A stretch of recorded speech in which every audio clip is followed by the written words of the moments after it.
Pleasant viewers, welcome to Healthy Living on Supreme Master Television. On today's show, the second and final part of a two-part series, we further examine the damaging health effects of eating genetically modified or GM foods.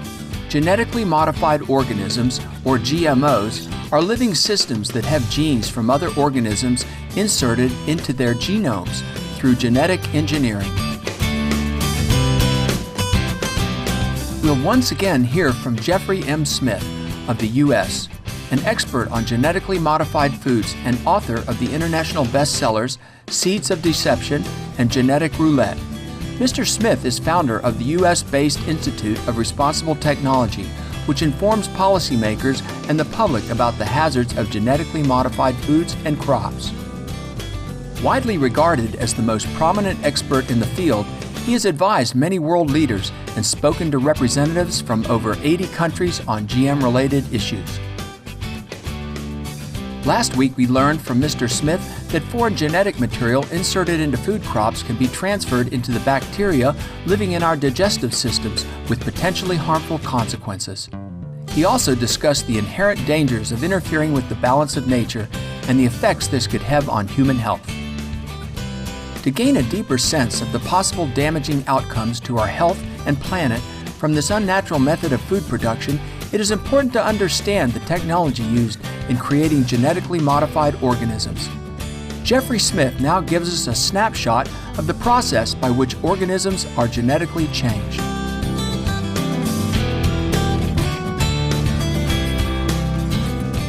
The process of genetically engineering a crop is inherently unsafe. You take a gene, let's say you want to create a corn plant that produces its own pesticide. So you take the gene from the soil bacterium Bt, and you make millions of copies of the gene, and you put it into a gun, and you shoot that gun into a plate of millions of cells, hoping that some of the genes make it into the DNA of some of those cells.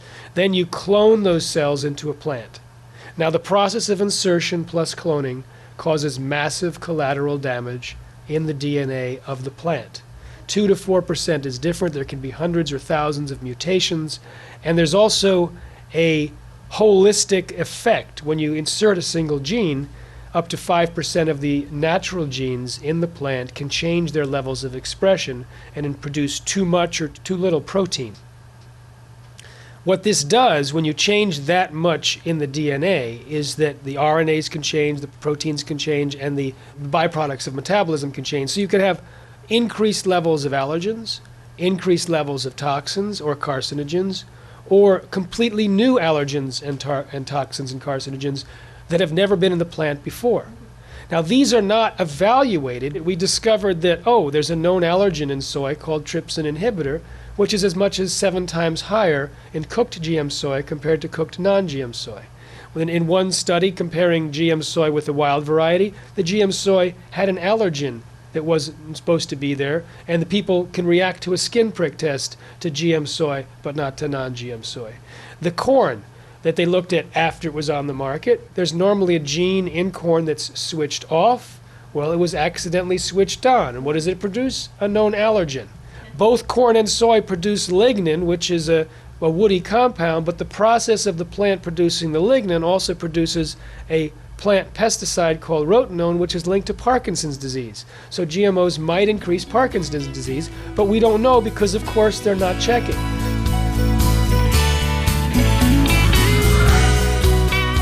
Apart from the injuring of our health, there is the very real danger that these genetically engineered mutant plants will cross-pollinate with wild varieties of the same species, thus passing on their unnatural genetic material with unpredictable consequences to the biosphere. But the bigger picture may be far worse because we have no technology to fully clean up the self-propagating genetic pollution which has been let out of the bag already. The genes that we've been introducing to these species that are not part of the years of evolution of the species, but part of like an overnight transformation because of shooting a gene gun into a plate of cells, these new organisms and the gene pool contamination is permanent. These genes are going to be with us, outlasting the effects of global warming and nuclear waste. They are part of our landscape now. So the corn has already contaminated the indigenous corn varieties of Mexico, I mean, imagine trying to do a recall on genetically modified mosquitoes from the air. It's impossible. Same thing with the gene pool. The Bt toxin-created products, for example, they discovered after they were on the market that it's exuded by the roots, and it binds with the clay in the soil, and it can stay active for months or years, and it could adversely affect the soil microorganisms. It can be washed into water and then down the stream, and then it adversely affects the caddisfly, which is a part of the ecosystem. When Healthy Living returns, we'll have more from our engaging interview with Jeffrey Smith. Please stay tuned to Supreme Master Television.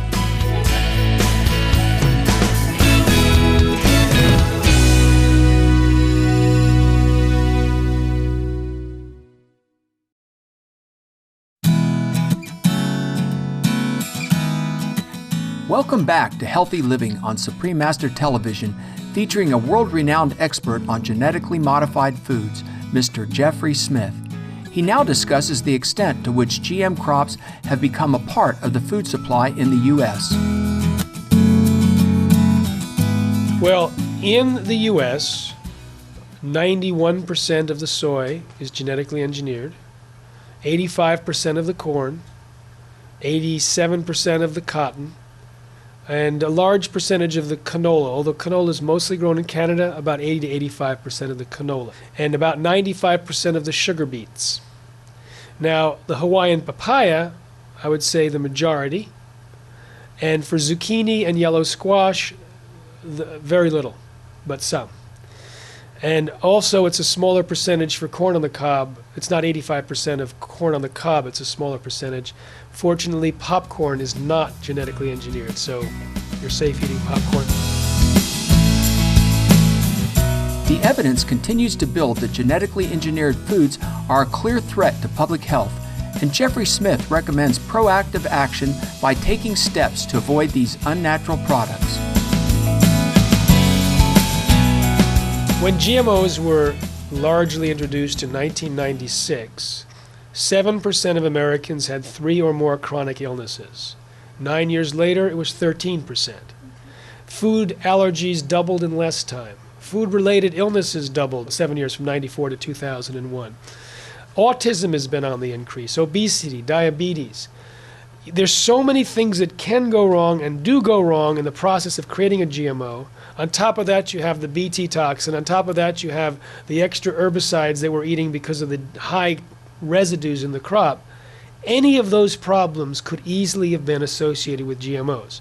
Soon after GM soy was introduced to the UK, soy allergies skyrocketed by 50%. There's many reasons why GM soy might be the culprit there.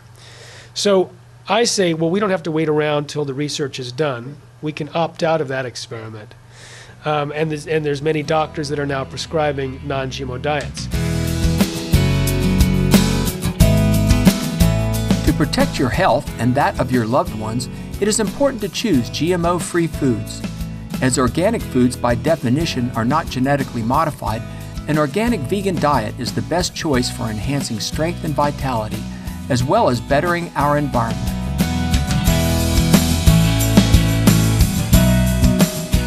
When I go out to buy food, I prefer to buy organic whenever I can, because organic not only disallows the GMOs, but studies show that there's 25% on average increase of antioxidants, there's more vitamins and minerals, it supports the soil, it supports farmers doing better growing practices. Buying products at natural food stores instead of supermarkets will make it a lot easier to choose brands that don't use GMOs. Not everyone has access to a natural food grocery, which is a problem. And so it's a question of getting to know the brands that you choose and selecting new brands.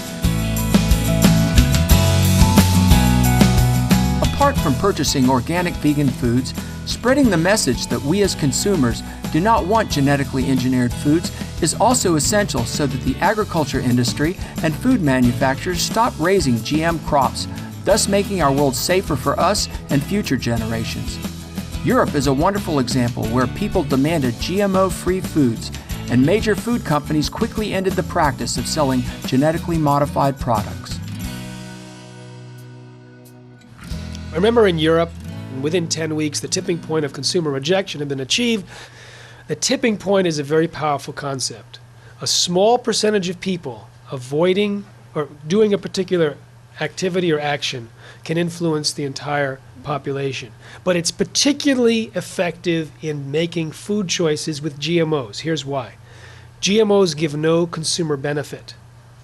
So if it turns into a marketing liability, they're not going to hold on to GMOs like they hold on to trans fats because of the mouthfeel. They're not going to hold on to GMOs like they hold on to salt and sugar or carbs. If there's an anti-salt, sugar, or carbs, thing going on in the population, they're going to get rid of GMOs completely without even having to change the recipe. They can switch from GM corn derivatives to non-GM corn derivatives without even moving it from corn to something else. We've seen the tipping point achieved with bovine growth hormone, where we see companies kicking it out. So we think only 5% of U.S. shoppers avoiding GM ingredients would be sufficient to eliminate GMOs. Now the good news, 5%, 15 million people. And the good news is we're already starting to have the impact. And Supermarket News at the end of 2009 predicted that 2010 would see an unprecedented upsurge of consumer awareness and concern about GMOs. So this is one of the biggest signs of the coming tipping point, is that there is a growing number of people. And if we only need 15 million Americans, there's already 28 million Americans that buy organic on a regular basis, 87 million that think GMOs are unsafe, and 159 million that say they wouldn't eat GMOs if given a choice. Yeah, so we are in a very good position to end GMOs, and I think it'll be done soon.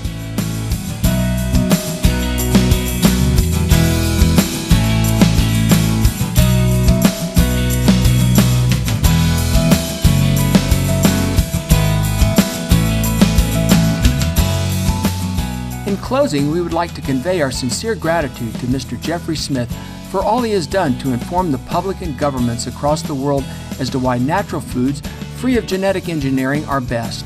May organic farming soon become the only way we raise crops on our planet. For more information on Jeffrey Smith, please visit www.responsibletechnology.org. The Non-GMO Shopping Guide is available at www.nongmoshoppingguide.com. Seeds of Deception and Genetic Roulette are available at www.seedsofdeception.com. Wise and caring viewers, thank you for your presence today on Healthy Living. Coming up next is enlightening entertainment right after noteworthy news.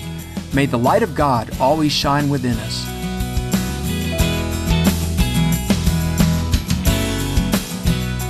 For more details, please see www.suprememastertv.com/HL.